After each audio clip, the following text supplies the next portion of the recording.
मराठा आंदोलक मनोज जरांगे पाटील मुंबईत आंदोलनासाठी दाखल होणार आहेत आणि त्याआधी मनोज जरांगेंनी सरकारला काल आणि आज असा 2 दिवसांचा अल्टिमेटम दिला होता। जरांगेंनी मुख्यमंत्री फडणवीस यांना दिलेल्या अल्टिमेटमचा आजचा शेवटचा दिवस आहे। मराठा समाजाला आरक्षण द्या जेणेकरून मराठ्यांना मुंबईत जाण्याची गरज भासणार नाही असं म्हणत जरांगेंनी काल सरकारला अल्टिमेटम दिला। त्यानंतर आज मंत्रिमंडळ बैठक होणार आहे।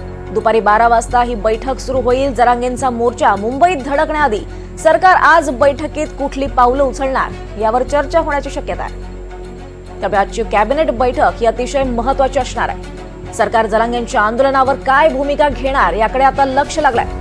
दरम्यान प्रत्येक मराठ्यांच्या घरच्यांनी या मोर्चात सहभागी व्हा असं आवाहन जरांगे पाटलांनी मराठ्यांना केलं आहे। तर यावर अधिक माहिती घेऊयात आमच्या प्रतिनिधी जुई जाधव यांच्याकडून।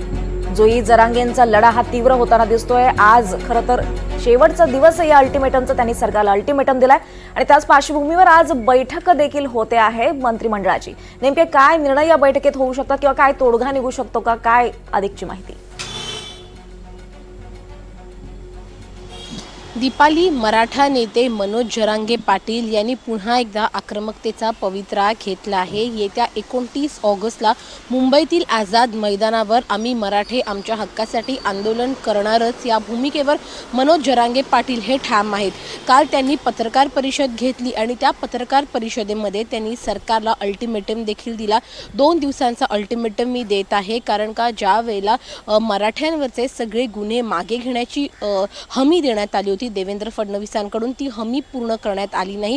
अजूनही कोणावरचे केसेस मागे घेतले गेले नाहीयेत, म्हणजे मराठ्यांनीच मार खातला आणि केसेस देखील मराठ्यांवरच झाले अशा प्रकारचा एक गंभीर आरोप त्यांनी केला आहे। त्यासोबतच त्यांचं म्हणणं आहे सगळे सोयऱ्यांची जी व्याख्या आहे ती व्याख्या देखील त्यांनी बऱ्याच वेळेला मंत्र्यांना, मुख्यमंत्र्यांना समजावून सांगितली आहे, तरी सगळे सोयरेबद्दल कुठलाही निर्णय सरकारकडून घेण्यात आलेला नाही। याआधी देखील आपण दीपाली पाहिलं की अनेक वेळेला राज्य सरकारचे मंत्री हे मनोज जरांगे पाटील यांच्याकडे गेले, त्यांनी समन्वय साधला आहे आणि त्या वेळेला मनोज जरांगे पाटील यांनी माघार घेतली आहे। गेल्या वर्षी देखील 26 जानेवारीला मनोज जरांगे पाटील हे मुंबईच्या दिशेने येत होते। नवी मुंबईला ते पोचले आणि त्यावेळेला तिथे एकनाथ शिंदे यांची त्यांनी भेट घेतली आणि एकनाथ शिंदे यांनी त्यांना समजावलं आणि त्याही वेळेला मनोज जरांगे पाटील यांनी त्यांचं आंदोलन मागे घेतलं होतं।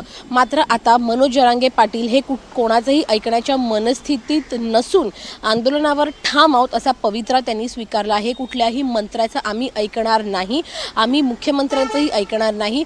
जर आज मुख्यमंत्र्यांनी कुठला निर्णय घेतला नाही मराठ्यांच्या आरक्षणाबद्दल तर आम्ही 29 तारखेला मुंबईत येणारच असा थेट अल्टिमेटम त्यांनी सरकारला दिला आहे। त्याच आज राज्य मंत्रिमंडळाची महत्त्वाची बैठक आहे।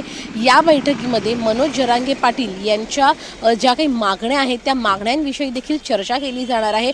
काय तोडगा काढला जाऊ शकतो किंवा राज्य सरकारकडून पुन्हा कुठल्या मंत्र्यांची नेमणूक केली जाते का मनोज जरांगे पाटील यांची भेट घेण्यासाठी आणि त्यांची समजूत काढण्यासाठी, हे देखील तितकंच महत्त्वाचं राहणार आहे। कारण का आधी देखील 10% आरक्षण हे मराठ्यांना राज्य सरकारतर्फे देण्यात आलं आहे, मात्र ते पुरेसं नसून आम्हाला अजून आरक्षण पाहिजे आणि सगळे सोयऱ्यांबद्दल देखील सरकारने विचार करावा। त्यासोबतच जे केसेस मराठ्यांवर दाखल झाले आहेत ते केसेस देखील मागे घेण्याची मागणी मनोज जरांगे पाटील यांची आहे। मात्र या मागण्यांसाठी आता सरकार नेमकं कुठल्या मंत्र्यांवरती जबाबदारी देते का मनोज जरांगे पाटील यांना भेटून त्यांची समजूत काढण्यासाठी, हे आजच्या मंत्रिमंडळाच्या बैठकीमध्ये ठरेल। परंतु मनोज जरांगे पाटील यांनी आता आक्रमकतेचा पवित्रा घेतला आहे आणि 29 तारखेला मुंबईत येण्याच्या त्यांच्या या निर्णयावर ते ठाम आहेत। दीपाली, निश्चितच जोई, त्यामुळे या आंदोलनाआधी सरकार नेमकं यावर काय तोडगा काढतं हे पाहणं महत्त्वाचं ठरणार आहे। धन्यवाद या सगळ्या सविस्तर माहितीसाठी।